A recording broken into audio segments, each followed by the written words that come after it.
Hair styling easy അല്ലേ?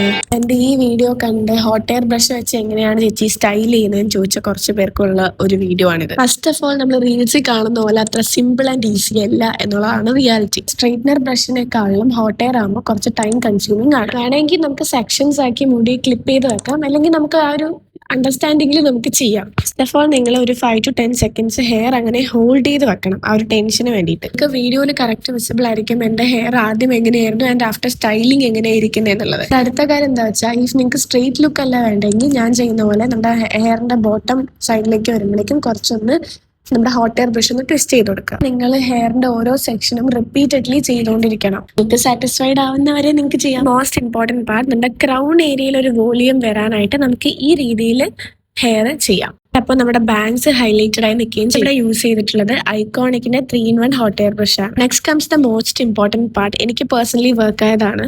Blow dry attach ചെയ്തിട്ട് law ഹീറ്റിൽ വെച്ച് ഒന്ന് ഹെയർ സെറ്റ് ചെയ്ത് കൊടുക്കാം. ആൻഡ് ഹീറ്റ് സ്റ്റൈലിംഗ് ചെയ്യുന്നതിന് മുമ്പായിട്ട് ഞാൻ യൂസ് ചെയ്യുന്ന ഹെയർ മോസ്റ്റ് ഹെയർ പ്യൂറിന്റെ ആണ്. അടിപൊളി സാധനമാണ്. അപ്പോൾ ഹെയർ ഫുൾ സെറ്റ് ചെയ്ത് കഴിഞ്ഞപ്പോൾ ഡിഫറൻസ് നിങ്ങൾ കണ്ടോ? അപ്പോൾ ശരി, ബൈ.